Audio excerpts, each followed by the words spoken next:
let's talk about Aaron Rodgers. Aaron Rodgers, my oh my, where do we even start with this man, right? Hall of Fame career, multi-time MVP, one of the best QBs of this generation, right?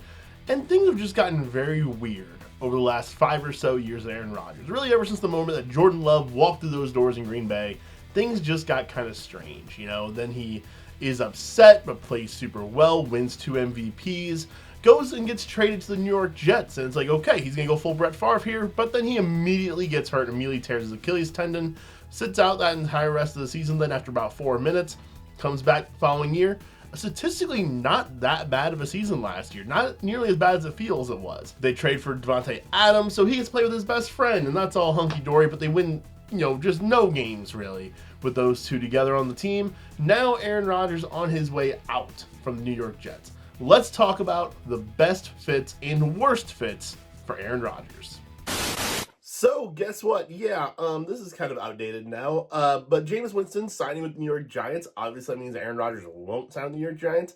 As far as Winston to the Giants goes, though, I really do like that for Malik Neighbors. You know, the memes are kind of going around about how he's just going to, like, throw the ball a billion times just Malik Neighbors, and hey, there's a reason. That could be true, so that'd be awesome. That'd be great. Enjoy the rest of the video, guys. Be sure to hit the thumbs up and still like this thing. Still subscribe to the channel, and enjoy the rest of the video. So not actually that bad of a season for Aaron Rodgers. When you look at this week's statistical lens here for fantasy football, he had 3,800 yards, 28 touchdowns, 11 interceptions. He ended up being QB 15 on the season, but it did not feel that way. There really were not very many weeks where you went into it wanting to start Aaron Rodgers. And the weapons, however, those ones got to benefit a little bit. Garrett Wilson got a little frustrating, still useful, still a wide receiver 1. Davante Adams, kind of a fringe wide receiver 1. When he was with Rodgers, things worked really good for Davante Adams too. So I think the prism to look at this from a fantasy football standpoint is who can Aaron Rodgers go link up with where it's good for the weapons involved. I think without a doubt, the number one team where I want to see Aaron Rodgers go for that purpose is right back to New York with the New York Giants. Malik Neighbors, amazing rookie year. This dude looks like he's got all the talent in the world. He just needs a quarterback. And quite frankly, I do not think the New York Giants are going to be able to figure that out in the draft this year. I don't love this year's crop of quarterbacks. I just am not in love with them, especially as passers. You know, Cam Ward I think is pretty interesting, but he's probably going to be going to the Titans at 1. Maybe the Giants trade up and make that swap and make that move, but if not, I don't love the QBs this year. So for Malik Neighbors, that means I would kind of almost prefer a 1-year veteran stopgap, play really well, roll the dice again next year, right? Get yourself an Aaron Rodgers, Russell Wilson, Jameis Winston. Quite frankly, this video could just be retitled also, here are the best fits for Jameis Winston or Russell Wilson. I gotta say though, my hesitance on this landing spot is I don't know how much Brian Daboll and Aaron Rodgers would actually mesh, because I feel like these are both two personalities who really have a lot of control over the offenses they run. Daboll, obviously, former offensive coordinator with Buffalo, he's, you know, very hands-on with the offense in New York still. Aaron Rodgers, it's always kind of going to be an Aaron Rodgers offense. He gave up some of that power to Matt LaFleur, and, you know, he would play within a system to a point, but there are just some Aaron Rodgers things that go into Aaron Rodgers' offenses. He's going to want to throw the ball down the field a lot. He's going to want to milk that play clock, a slow pace. He's going to want a bit of a running game. That's always kind of also been a thing with Aaron Rodgers' offenses. Part of why Rodgers has always been so efficient is because they're balanced. And so I think that's going to be a thing he wants as well. I don't know if I love that for the New York Giants, but hey, I think it's number 1 for me just because Malik Neighbors really needs that quarterback play. Number 2, and this one is probably the most likely at this point, and that is the Pittsburgh Steelers. Aaron Rodgers. As I'm recording this, I'm dating this because I'm wearing my University of Illinois shirt. They play today in the first round of the NCAA March Madness. Let me know in the comments how your bracket's going, by the way. Mine is bad. Aaron Rodgers visited the Steelers today for about 6 hours. Had a great time. Oh, it was wonderful. They're going to keep in touch. That's cute. They went on a date. The thing about the Steelers that I would love to see is DK Metcalf, right? That's like the guy. Again, this is less about Aaron Rodgers. This is more about the guys who Aaron Rodgers would be throwing the ball to. And DK Metcalf, I'm very concerned about what his fantasy outlook is going to look like for 2025. But if you give him Aaron Rodgers, I feel a little bit better about it.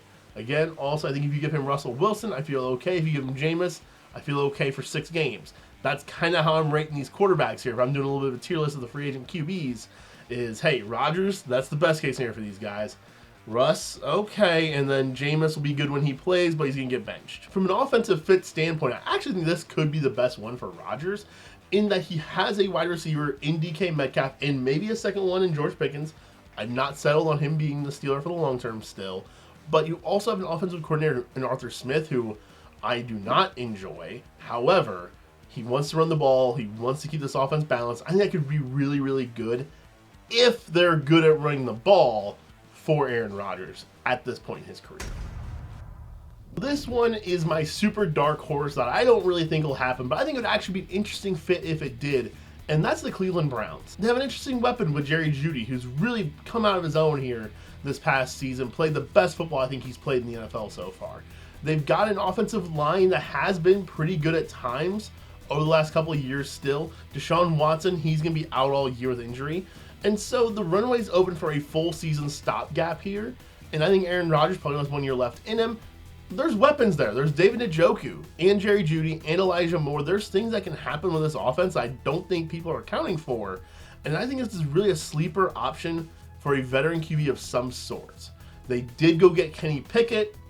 I could go without seeing Kenny Pickett being a starter in the NFL ever again. I'd rather see it be Rodgers for the sake of those weapons, because quite frankly, for Jerry Jeudy's sake, if it's Kenny Pickett as his quarterback, I am not going to want Jerry Jeudy on any of my teams. I'd much rather be Aaron Rodgers. And then there's the one where I absolutely do not want this to happen by any means necessary, and that is the Minnesota Vikings. J.J. McCarthy was a top 10 pick in the NFL draft. I understand he had the injury. He has not played a game of football yet. However, if you bring Aaron Rodgers into this offense, you are effectively ruining J.J. McCarthy at that point. He then does not have any shot at being a starter this season. He loses out on a lot of those reps, very valuable reps for this point in his career. And quite frankly, you're doing what the Atlanta Falcons did, in that you are blocking the rookie quarterback contract because you know Aaron Rodgers is going to get paid at least a little bit here. Quite frankly, it could be upwards of like $30 million after Kirk Cousins got that kind of a bonus from Atlanta still. Minnesota, do not make the same mistake that the Atlanta Falcons did in signing your former quarterback. Avoid that. I get it. Sam Darnold was a real godsend, and quite frankly, yeah, I do think you could use a veteran backup. I think Jameis Winston would be perfect for the Minnesota Vikings. Aaron Rodgers, no. However, if he were to sign there, it would give you a little extra stability for your Justin Jefferson shares, for your Jordan Addison, TJ Hawkinson, and of course, Aaron Rodgers' buddy Aaron Jones is there too. So that would not be a bad thing for the weapons. However, I'd really like to see J.J. McCarthy potentially take off in this offense. And quite frankly, with the way they spent in free agency, they are spending like a team who has a rookie quarterback contract. I do have one final dart throw option here for Aaron Rodgers. And this is one where this signing would not happen until this summer at the absolute earliest. And that's the San Francisco 49ers. And the 49ers here represent mystery team where something goes wrong. In other words, a QB contract situation plays out or an injury happens, right? I'm putting the 49ers in here as the placeholder for that because Brock Purdy probably needs a new contract this offseason, or else they're risking a holdout. They did bring in Mac Jones, which I really love that. I think Mac Jones fits that system really well. I personally have a tinfoil hat that, Kyle Shanahan always wanted Mac Jones to be his QB when they traded up and took Trey Lance in that spot. I think he always wanted a system QB like a Mac Jones instead, but was kind of overruled and they went Trey Lance. I think Mac Jones is a good fit there. But what I'm really trying to say here is, though, I think there's a chance that Aaron Rodgers just holds out hope and, does not really sign anybody until this summer, and then something goes wrong. Knock on wood, I never want to see these players get hurt, especially not in training camp. But think back to the Teddy Bridgewater injury, right? That's probably almost 10 years ago now. That's the kind of scenario that they would need to have happen, but it does happen from time to time, right? A couple years ago, Joe Burrow, it was a minor injury, but that calf strain, it was a major concern on like day one of training camp. I could see Rodgers holding off, not signing with anybody this summer. Quite frankly, if you're Aaron Rodgers, you're not really going to be doing OTAs and voluntary camps anyway. Holding out, biding your time, and then seeing if something goes wrong for one of these teams. Those are my thoughts on the Aaron Rodgers potential landing spots. And like I said, this is also secretly a Russell Wilson and a Jameis Winston video as well. You could plug either of those two guys into any of these spots also, and I'd have basically the same thoughts. So do put in the comments down below, how is your March Madness bracket going? Do you have U of I winning tonight? By the time this posts, it may have already happened. I might look like a big old loser, and that's okay, because my bracket sucked anyway. But let me know how that went for you guys, and take a look at the next video, where you can see my thoughts on this season's free agent wide receivers, and why I'm not in love with them.